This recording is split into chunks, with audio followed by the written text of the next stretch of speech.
Assalamualaikum warahmatullahi wabarakatuh. Nama saya Melvi Lutfiani Pratiwi dari SD Negeri 1 Cikakak. Saya akan bercerita tentang Raden Kamandaka. Raden Kamandaka sebuah cerita rakyat dari daerah Banyumas, Jawa Tengah. Cerita rakyat ini bercerita tentang kerajaan Pajajaran. Tentu tema dan subjeknya adalah Prabu Siliwangi, Raja Kerajaan Pajajaran. 3 putra dan 1 putrinya serta melibatkan kehidupan para bangsawan. Dikisahkan masa kejayaan Kerajaan Pajajaran, Prabu Siliwangi memiliki 4 orang anak. Anak pertama bernama Raden Banyaksatra, anak kedua Raden Banyaksapar, dan putra ketiga Raden Banyaklabur.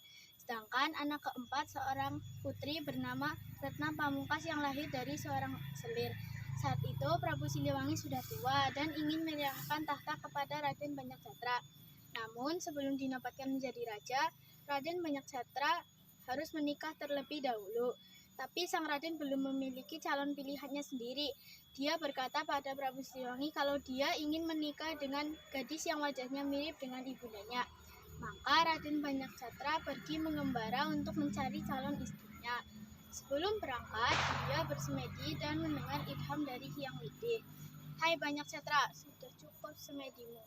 Pergilah ke Gunung Tungkeban. Di gunung itu, kau akan bertemu dengan seorang resi yang sangat sakti.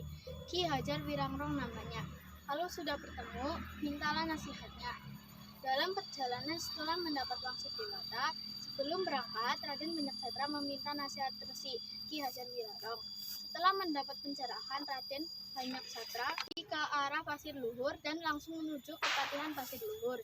Menghadap Pati Pasir Luhur, Raden Banyaksatra meminta untuk mengabdi di Kepatihan Pasir Luhur. Mengubah namanya menjadi Kamandaka yang berasal dari Kali Puncang. Seiring waktu di mana sang Pati Reksanata tidak memiliki anak, maka dia mengangkat Kamandaka atau Raden Banyaksatra menjadi anaknya.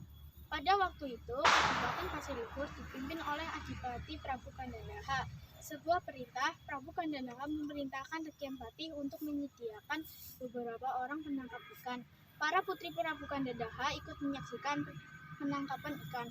Hanya putri bungsu bernama Dewi Ciptarasa ditemani biung emban Nyai Kandek tidak bergabung.